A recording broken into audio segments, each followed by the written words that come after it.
नमस्कार, मैं हूं विजय लक्ष्मी। रूबरू बिहार पर आज दिन भर की बड़ी खबरों में आपका स्वागत है। चलिए जानते हैं देश प्रदेश की अब तक की बड़ी खबरों को। पश्चिम बंगाल की मुख्यमंत्री ममता बनर्जी ने शुक्रवार को प्रधानमंत्री नरेंद्र मोदी को एक पत्र लिखा है, जिसमें उन्होंने नीट को खत्म कर पुरानी व्यवस्था बहाल करने की मांग की है।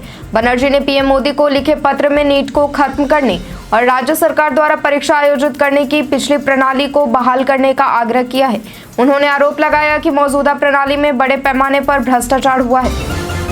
लोकसभा चुनाव में समाजवादी पार्टी ने बेहतर प्रदर्शन कर पार्टी का कद बढ़ा लिया है। इसे लेकर कार्यकर्ता काफी उत्साहित है। उनका उत्साह पार्टी दफ्तर के बाहर लगे पोस्टर पर भी नजर आ रहा है। सपा प्रमुख अखिलेश यादव का 1 जुलाई को जन्मदिन है। इससे पहले राजधानी लखनऊ में उनके भावी प्रधानमंत्री वाले पोस्टर नजर आ रहे हैं। सीएम नीतीश कुमार आज दिल्ली के लिए रवाना हो गए हैं। दिल्ली में 29 जून को जदयू की राष्ट्रीय कार्यकारिणी की बैठक होनी है। कार्यकारिणी की बैठक में राष्ट्रीय अध्यक्ष पद को लेकर नीतीश कुमार बड़ा फैसला ले सकते हैं। अगले 2 दिनों में जेडीयू के अंदर बड़ा बदलाव देखने को मिल सकता है। रिलायंस जियो के बाद भारतीय एयरटेल ने भी मोबाइल टैरिफ की दरों में इजाफा कर दिया है और इसमें भारी बढ़ोतरी कर दी है। इसके मोबाइल दरों में 10 से 21% के इजाफे का ऐलान किया गया है। ये बढ़े हुए मोबाइल टैरिफ 3 जुलाई 2024 से लागू हो जाएंगे।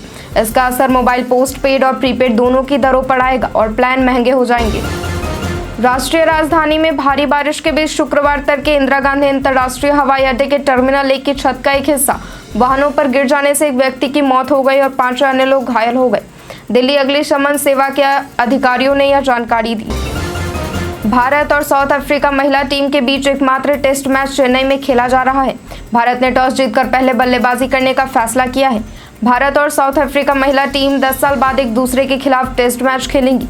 इससे पहले दोनों की भिड़ंत 2014 में मैसूर में हुई थी, जिसमें ऑस्ट्रेलिया को हार का सामना करना पड़ा था। श्रीलंका के आपराधिक जांच विभाग ने वित्तीय घोटालों में शामिल एक समूह के कम से कम 60 भारतीय नागरिकों को गिरफ्तार किया है। पुलिस के प्रवक्ता एसएसपी निहाल थलदुवा ने बताया कि सीआईडी ने बताए गए इलाकों पर छापेमारी की। इस दौरान उन्होंने 135 मोबाइल फोन और 57 लैपटॉप बरामद किए। यह कार्रवाई एक पीड़ित की तरफ से शिकायत दर्ज करने के बाद की गई है। लोकसभा में राष्ट्रपति के अभिभाषण पर चर्चा के दौरान राहुल गांधी का माइक बंद कर दिया। नीट के मुद्दे पर उनका माइक बंद कर दिया गया। कांग्रेस सांसद दीपेंद्र हुड्डा ने यह आरोप लगाया है। हुड्डा ने कहा कि नीट पर चर्चा की मांग के दौरान राहुल का माइक बंद कर दिया गया। नेता विपक्ष का माइक बंद करना शर्मनाक है। सरकार को छात्रों के भविष्य की चिंता नहीं है। राहुल को 1 मिनट नहीं बोलने दिया गया। दिल्ली में मानसून ने ऐसी एंट्री ली कि बारिश ने 88 साल का रिकॉर्ड तोड़ दिया है। लंबे समय से हो रहे इंतजार के बाद दिल्ली में आज 28 जून को मानसून ने दस्तक दे दी और देर रात से सुबह तक झमाझम बारिश हुई। मौसम विभाग ने दिल्ली में मानसून के आगमन की आधिकारिक पुष्टि कर दी है। मौसम विभाग का कहना है कि राजधानी में मानसून सामान्य से 2 दिन पहले पहुंच गया है। आईसीसी मेंस टी20 विश्व कप 2024 फाइनल का ग्रैंड फिनाले शनिवार 29 जून को 12 बजे के ब्रिजटाउन के केसिंगटन ओवल में साउथ अफ्रीका और भारत के बीच होगा। टी20 वर्ल्ड कप इतिहास में ऐसा पहली बार होगा कि लगातार मैच जीतने वाली 2 टीमों के बीच फाइनल खेला जाएगा। साउथ अफ्रीका वर्ल्ड कप इतिहास में पहली बार फाइनल में पहुंची है। डॉक्टर बाबा साहब अम्बेडकर ओपन यूनिवर्सिटी ने ट्रांसजेंडर छात्रों के लिए एक बड़ा ऐलान किया है। हायर एजुकेशन प्राप्त करने के इच्छुक ट्रांसजेंडर छात्रों को निःशुल्क शिक्षा प्रदान करेगी। इसका ऐलान ओपन यूनिवर्सिटी के कुलपति प्रोफेसर डॉक्टर अमी उपाध्याय ने किया है। इंदिरा गांधी इंटरनेशनल एयरपोर्ट के टर्मिनल 1 की छत का एक हिस्सा गिरने से एक शख्स की मौत मामले में कांग्रेस की महासचिव प्रियंका गांधी ने भी सरकार पर हमला बोला है। प्रियंका गांधी ने सोशल मीडिया प्लेटफॉर्म एक्स पर लिखा, मार्च में प्रधानमंत्री जी ने दिल्ली एयरपोर्ट टर्मिनल 1 का उद्घाटन किया था। आज उसकी छत ढह गई, जिसमें एक कैब ड्राइवर की दुखद मौत हो गई। 3 महीने पहले प्रधानमंत्री जी ने जिस जबलपुर एयरपोर्ट का उद्घाटन किया था, उसकी भी छत ढह गई। क्या प्रधान उद्घाटन मंत्री जी इन घटिया निर्माण कार्यों और इस भ्रष्टाचारी मॉडल की जिम्मेदारी लेंगे? आज से 4 दिन बाद नया महीना जुलाई शुरू हो जाएगा। अगले महीने में अगर आपका इरादा भी बैंक जाकर कोई जरूरी काम निपटाने का है तो 1 जुलाई का बैंक छुट्टियों का कैलेंडर जरूर चेक कर ले। अगले महीने साप्ताहिक छुट्टियों और अन्य अवकाशों को मिलाकर कुल 12 दिन बैंक बंद रहेंगे। रिजर्व बैंक हर कैलेंडर वर्ष में बैंकों की छुट्टियों की लिस्ट जारी करता है। ये पहली बार हुआ है कि रूसी कोयले की एक खेप एक नए गलियारे के जरिए ईरान के रास्ते भारत पहुंची है, जो अमेरिका के लिए बहुत बड़ा झटका है। रूस की नेशनल रेलवे कंपनी ने घोषणा की कि रूस ने ईरान से होकर गुजरने वाले international north south transport corridor के जरिए भारत को कोयले से लदी 2 ट्रेनें भेजी हैं। आज एलन मस्क का जन्मदिन है और टेस्ला, स्पेसएक्स जैसी कंपनियों के मालिक 53 साल के हो गए हैं। लेकिन शुक्रवार को जन्मदिन वाले दिन ही उनसे दुनिया के नंबर 1 अमीर की कुर्सी छीन गई है। अभी तक एलन मस्क दुनिया के सबसे अमीर इंसान थे, लेकिन बीते 24 घंटे में अमेजन के जेफ बेजोस ने उन्हें पीछे छोड़ते हुए टॉप 10 अरबपतियों की लिस्ट में पहले पायदान पर कब्जा जमा लिया है। सलमान खान स्टारर फिल्म सिकंदर ऐलान के बाद से ही चर्चा में बनी हुई है। इसी बीच मेकर्स ने अब फिल्म के सेट से एक खास पोस्ट शेयर किया है। साजिद नाडियाडवाला ने सिकंदर की एक झलक से पर्दा उठाया है, जिसमें सलमान खान के आइकॉनिक ब्रेसलेट के साथ फिल्म का पोस्टर भी देखा जा सकता है। इससे सलमान खान के लुक को लेकर दर्शकों की एक्साइटमेंट काफी बढ़ गई है।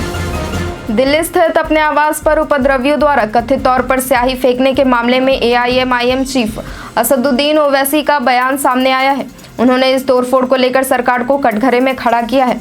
उन्होंने सरकार पर निशाना साधते हुए कहा कि यह पहली बार नहीं है जब ऐसा हुआ है। इससे पहले भी कई बार इस तरह की घटनाएं हुई हैं। संसद सत्र का शुक्रवार को 5वां दिन है। संसद के दूसरे सदन राज्यसभा में धन्यवाद प्रस्ताव पर चर्चा हुई, जहां सांसद सुधांशु त्रिवेदी ने चर्चा की शुरुआत की। विपक्ष ने सदन में भी नीट मुद्दे पर खूब हंगामा किया। हंगामे के दौरान राज्यसभा चेयरमैन जगदीप धनखड़ एक समय विपक्षी सांसदों पर खूब गुस्सा किया और तिलमिलाकर सदन की कार्यवाही स्थगित कर दी। दिल्ली एयरपोर्ट के टर्मिनल 1 की छत का एक हिस्सा आज सुबह भारी बारिश के बीच कारों पर गिर गया।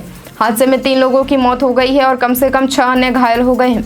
वहीं नागरिक उड्डयन मंत्रालय ने एक्स पर पोस्ट कर कहा कि दिल्ली हवाई अड्डे के टर्मिनल 1 की छत गिरने के परिणाम स्वरूप टर्मिनल 1 से आने जाने वाली उड़ानें अगली सूचना तक बंद कर दी गई हैं।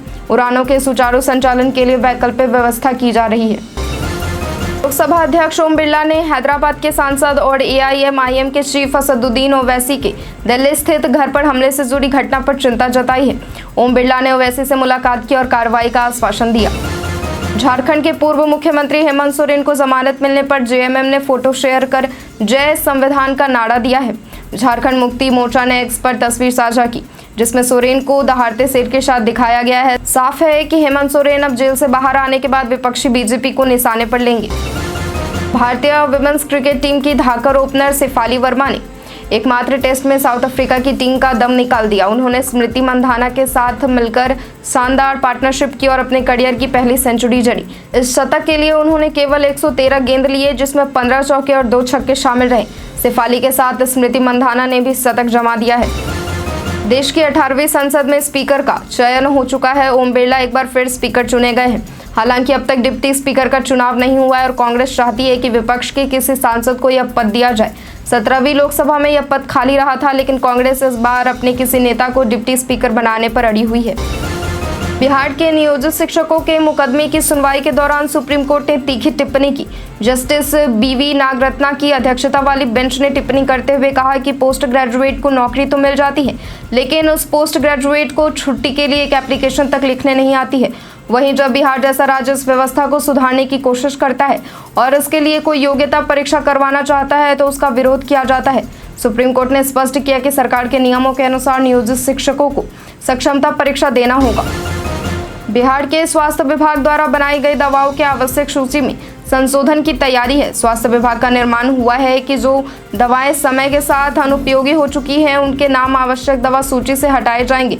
स्वास्थ्य मंत्री मंगल पांडे की अध्यक्षता में बीते दिनों हुई समीक्षा बैठक के बाद विभाग ने यह निर्णय लिया है। मानसून की पहली बारिश के साथ ही बिहार में बाढ़ भी दस्तक दे देती है। नेपाल की तराई समेत उत्तर बिहार में भारी बारिश हो रही है। ऐसे में सीमावर्ती क्षेत्र की नदियों का जलस्तर बढ़ने लगा है। मधुबनी के झंझारपुर में एक सप्ताह में दूसरी बार कमला बनाल नदी खतरे के निशान के ऊपर बह रही है। देर शाम नदी का जलस्तर खतरे के निशान से 75 सेंटीमीटर ऊपर चला गया। बिहार B.Ed CET परीक्षा में शामिल होने वाले उम्मीदवारों के लिए बड़ी खबर है। ललित नारायण मिथिला विश्वविद्यालय ने 27 जून 2024 को प्रोविजनल आंसर की जारी की थी। वहीं आपत्ति दर्ज करवाने की आखिरी तारीख कल यानी 29 जून है। प्रश्न पत्र में किसी प्रकार का संदेह होने पर आधिकारिक वेबसाइट biharcetbed.lnmu.in पर जाकर आपत्ति दर्ज करवा सकते हैं। आज सारण शिक्षक निर्वाचन क्षेत्र के पूर्व प्रत्याशी आनंद पुष्कर साथ में बिहार माध्यमिक शिक्षक संघ के सचिव शैक्षणिक परिषद शशि भूषण दुबे ने अपर मुख्य सचिव शिक्षा विभाग एस सिद्धार्थ से मुलाकात की। इस मौके पर उन्होंने कई बिंदुओं पर संशोधन हेतु सुझाव अपर मुख्य सचिव शिक्षा विभाग को दिया है। बिहार विधानसभा चुनाव से पहले क्षतिग्रस्त ग्रामीण सड़कें दुरुस्त होंगी। मुख्यमंत्री नीतीश कुमार की पहल पर जर्जर ग्रामीण सड़कों की मरम्मत को लेकर विभाग ने कार्य योजना बनाई है। फिलहाल विभाग 8,332 किलोमीटर ग्रामीण सड़कों को बेहतर बनाने की योजना पर काम कर रहा है। इन्हें 1 साल के अंदर चकाचक बनाया जाएगा। इसके पहले 1,668 किलोमीटर पर काम जारी है। IIT JEE world toughest exam में दूसरे पायदान पर है। इसके बावजूद हर साल लाखों बच्चे इंजीनियर बनने की चाह में इस परीक्षा में भाग लेते हैं। उन्हीं में एक नाम बिहार के सत्यम कुमार का भी है। सत्यम कुमार की प्रतिभा का अंदाजा इसी बात से लगाया जा सकता है कि उन्होंने महज 13 साल की उम्र में IIT JEE की परीक्षा पास करके इतिहास रच दिया है। आज के लिए इतना ही। जिन लोगों ने हमें कमेंट किया था उनका नाम है राणा कमलेश, भवानी प्रसाद, कौशलेंद्र कुमार, विनोद यादव, गौरव कुमार। अब बढ़ते हैं आज के सवाल की ओर। आज का सवाल है कि आप किस कंपनी का सिम कार्ड यूज़ करते हैं? अपना जवाब हमें कमेंट बॉक्स में लिखकर ज़रूर दें। धन्यवाद।